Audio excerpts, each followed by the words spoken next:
जया एकादशी व्रत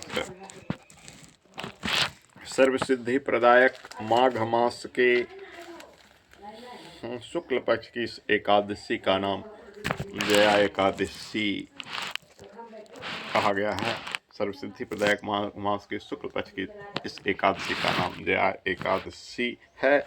इसके व्रत से भगवान श्री कृष्ण की केशव नाम से पूजा की जाती है। इस व्रत को करने वाले को भूत प्रेत पिशाच आदि निकृष्ट योनियों में जाने का भय नहीं रहता है और अनेक जन्म के पाप नष्ट होकर इस लोक परलोक में सभी सुख प्राप्त होते हैं। शांताकारं भुजंग शयनम पद्मनाभं सुरेशं विश्वाधारं गगन सदृशं मेघवर्णं शुभांगं लक्ष्मीकांतं कमलनयनं योगविद्यानुगम्यं वंदे विष्णु भवैरं सर्वलोकैकनाथं। बोलो श्री विष्णु भगवान की जय।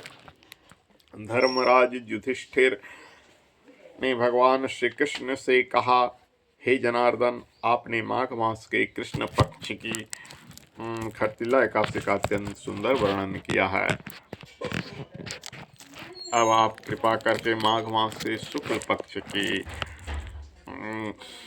एकादशी का इस एकादशी का क्या नाम है, व्रत की विधि और उस दिन कौन से देवता की पूजन की जाती है, विस्तार पूर्वक कहिए। भगवान श्री कृष्ण बोले, हे पांडुपुत्र, इस एकादशी का नाम जया एकादशी है। इसका व्रत करने से मनुष्य ब्रह्म इत्यादि पापों से छूटकर स्वर्ग को प्राप्त करता है, पिशाच आदि योनियों से मुक्ति मिल जाती है। अतएव सभी को यह व्रत विधि पूर्वक करना चाहिए। मैं तुमको पद्म पुराण की कथा सुनाता हूँ। देवराज इंद्र स्वर्ग के राज्य से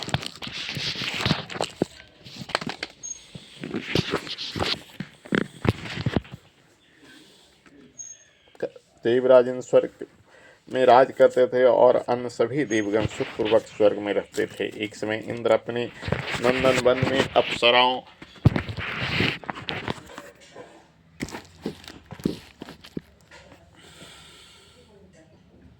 के साथ क्रीड़ा कर रहे थे और गंधर्व गान कर रहे थे। उस गंधर्व में प्रसिद्ध पुष्पदत्त तथा उसकी कन्या पुष्पावती और चित्रसेन तथा उसकी स्त्री मलिन भी थे। मलिन का पुत्र पुष्पवान और उसका पुत्र माल्यवान भी उपस्थित था। उस समय पुष्पवती माल्यवान को देखकर मोहित हो गई और कामबाणों से चलायमान होने लगी। उसने रूप, सौंदर्य, हाव भाव आदि द्वारा माल्यवान को वश में कर लिया। पुष्पवती की सुंदरता को देखकर माल्यवान भी उस पर मोहित हो गया। ये दोनों कामदेव के बस में हो गए, परंतु इंद्र के बुलाने पर नृत्य और गान के लिए आना ही पड़ा। उन्होंने अप्सराओं के साथ गाना शुरू किया, परंतु कामदेव के प्रभाव से उसका मन न लगा और अशुद्ध गान करने लगे। इनकी भाव भंगिमाओं को देखकर इंद्र ने इनके प्रेम को समझ लिया और इसमें अपना अपमान समझकर इन दोनों को श्राप दे दिया कि तुम मृत्युलोक में जाकर पिशाच का रूप धारण करो और अपने कर्म का फल भोगो। इंद्र का श्राप सुनकर ये दोनों अत्यंत दुखी हुए और हिमाचल पर्वत पर पिशाच बनकर अपना जीवन व्यतीत करने लगे। रात दिन में उन्होंने एक क्षण भी निद्रा नहीं आती थी। उस स्थान पर अत्यंत सर्दी थी, उनके दांत सर्दी से कटकटा रहे थे। एक दिन पिशाच ने अपनी स्त्री से कहा, न मालूम हमने पिछले जन्म में कौन से ऐसे पाप किए हैं जिससे हमें इतनी दुखदायी इस पिशाच योनि की प्राप्ति है। देवयोग से एक दिन माघ मास के शुक्ल पक्ष की जया नाम की एकादशी आई। उस दिन इन दोनों ने कुछ भी भोजन नहीं किया और न कोई पाप कर्म किया। वे दोनों अत्यंत दुखी मन से पीपल के वृक्ष के नीचे बैठे रहे। जब सूर्य नारायण अस्ताचल को चले गए तब रात्रि भर दोनों के सर्दी के कारण निंद्रा भी नहीं आई।